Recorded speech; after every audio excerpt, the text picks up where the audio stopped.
Hai, Assalamualaikum warahmatullahi wabarakatuh. Hari ini saya akan membentangkan mengenai pengalaman awal di sekolah.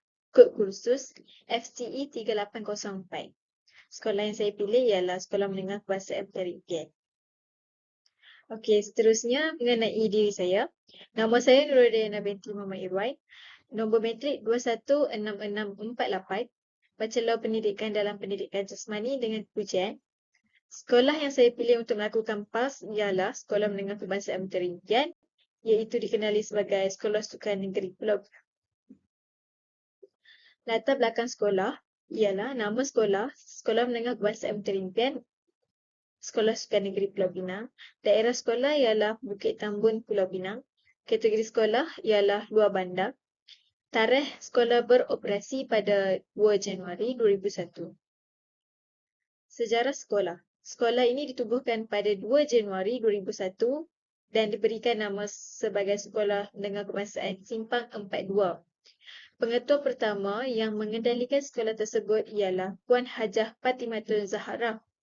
Pada 6 Ogos 2001, sekolah tersebut ditukarkan kepada Sekolah Menengah Kebangsaan Mutiara Impian yang dikendalikan oleh pengetua yang kedua iaitu Tuan Haji Jamaluddin bin Yaakob.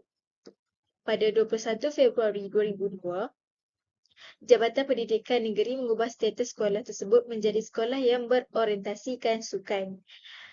Sekolah tersebut diberikan keutamaan kepada 3 jenis sukan iaitu olahraga, hoki dan bola sepak. Misi dan misi sekolah. Misi, Sekolah Menengah Kebangsaan Mutiara Impian menjadi sekolah sukan negeri yang ternama serta cemerlang di Malaysia dan persada antarabangsa. Manakala misi pula ialah Sekolah Menengah Kebangsaan Mutiara Impian berhasrat menjana kecemerlangan akademik atlet sukan berprestasi tinggi dengan melibatkan semua murid dalam aktiviti kurikulum, membina sasiah dan menerapkan nilai murni, mengamalkan pengurusan yang adil, telus dan mesra, seterusnya mewujudkan suasana yang harmoni. Okey, ini merupakan pelan sekolah SMK Mutiara Impian. Seterusnya, Carta Organisasi Sekolah Menengah Kebangsaan Mutiara Impian. Sekarang Tuan Pengetua ialah Tuan Muhammad Rizal bin Ismail. Beliau telah menggantikan Pengetua Ottoman bin Rajab. Seterusnya, objektif pengurusan kurikulum sekolah. Meningkatkan kualiti pencapaian sekolah ke tahap yang lebih cemerlang, meningkatkan kualiti pencapaian sukan ke tahap yang cemerlang, meningkatkan pencapaian pengurusan kurikulum ke tahap yang lebih cemerlang, meningkatkan pencapaian prestasi akademik ke tahap cemerlang, meningkatkan pencapaian pengurusan hal ehwal murid atau HEM ke tahap yang lebih cemerlang, meningkatkan prestasi pengurusan kewangan ke tahap yang cemerlang, meningkatkan pengurusan pentadbiran pejabat ke tahap yang lebih cemerlang, meningkatkan pengurusan persekitaran dan kemudahan ke tahap yang cemerlang, meningkatkan pengurusan sumber manusia ke tahap yang cemerlang, meningkatkan pengurusan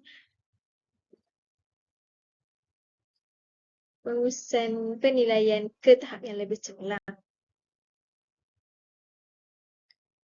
Okey, ini merupakan Carta Organisasi Persatuan Ibu Bapa dan Guru atau dikenali sebagai PIBG. Penasihat untuk jawatan kuasa PIBG ialah Encik Muhammad Rizal bin Ismail iaitu Pengetua SMK Mutiara Impian. Yang dipertua ialah Encik Muhammad Firdaus bin Yusof. Naib yang dipertua ialah Puan Jamaliah binti Ma'rus. Seterusnya, peranan Persatuan Ibu Bapa dan Guru ataupun PIBG ialah merapatkan hubungan antara ibu bapa dan guru, menambah baik pencapaian akademik dan sukan pelajar, menangani pelajar yang bermasalah, membantu dari segi kewangan untuk aktiviti pelajar. Okey, seterusnya ialah refleksi terhadap persekitaran, pengalaman dan pengurusan bilik darjah.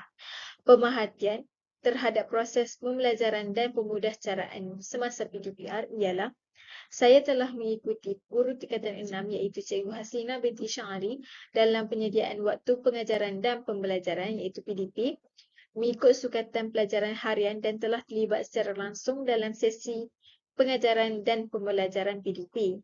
Saya juga menjadi penunjuk ajar dalam subjek Sains Sukan tingkatan 6 semasa mengikuti beliau ke bilik darjah. Untuk makluman, Cikgu Hasina binti Syahari ini merupakan guru Sains Sukan tingkatan 6 dan beliau juga memegang jawatan sebagai Ketua Panitia Sains Sukan tingkatan 6. Seterusnya, refleksi terhadap bilik darjah. Pengajaran berbentuk dua hala yang diajar oleh guru pembimbing. Teknik pengajaran bersifat tenang, menggunakan pelbagai intonasi, penggunaan alat bantu mengajar dan menyelesaikan masalah bersama pelajar. Kelemahan pula ialah jadual kelas di waktu tengah hari. Kemungkinan besar pelajar akan mudah mengantuk apabila jadual tersebut di waktu tengah hari. Cadangan penambahbaikan yang saya pilih ialah memberi rehat kepada pelajar sekurang-kurangnya 5 minit. Seterusnya, refleksi terhadap aktiviti co-curriculum. Persatuan yang saya pilih ialah kadet remaja sekolah. Kepentingan aktiviti co-curriculum terhadap profesionalisme keguruan ialah merupakan satu proses yang amat penting bagi mencapai matlamat dan tujuan co-curriculum. Guru juga mampu untuk mengenal pasti kekuatan dan kelemahan sesama mereka dalam mengendalikan pelajar. Wujudnya satu kesepakatan antara guru untuk mengendalikan aktiviti yang dirancang. Melahirkan guru-guru yang mampu memberikan komitmen, pengetahuan dan kemahiran dalam merancang, melaksana, membimbing dan mengawal atau mengendalikan pelajar.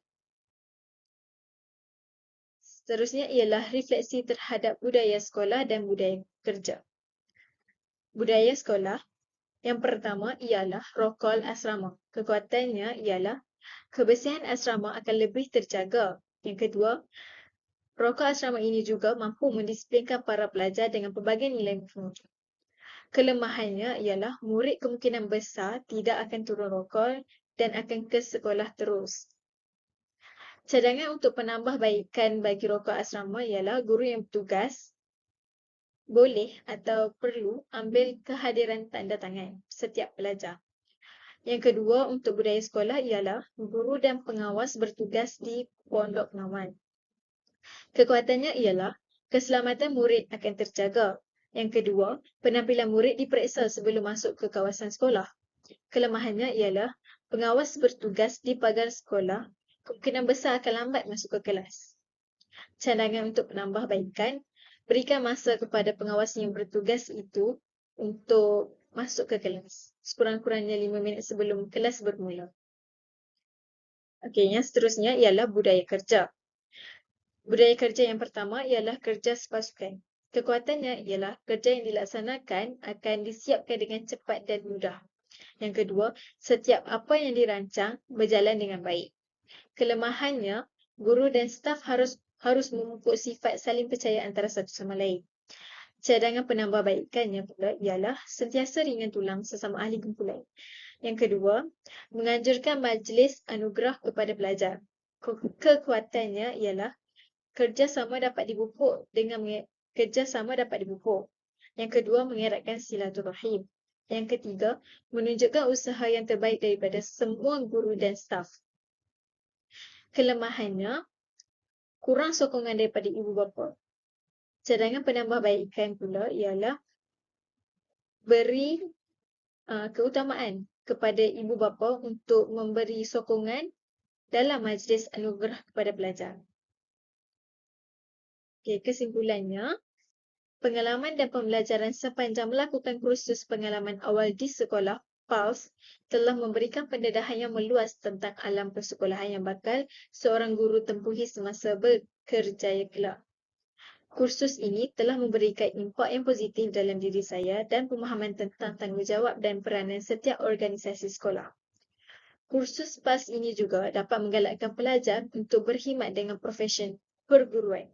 Apabila pelajar ini didedahkan dengan pengalaman tentang profesion seorang guru, pelajar dapat menilai kebolehan diri pelajar untuk menjadi seorang guru. Selain itu, pelajar juga dapat merasai suasana semasa proses pengajaran dan pembelajaran di sekolah. Cadangan program yang saya cadangkan untuk program sulam ialah saya akan membawa pelajar sekolah mengikuti program yang melibatkan kemasyarakatan supaya pelajar dapat pengalaman dan pendedahan serta dapat menerapkan nilai murni dalam diri pelajar masing-masing. Sekian daripada saya. Assalamualaikum warahmatullahi wabarakatuh.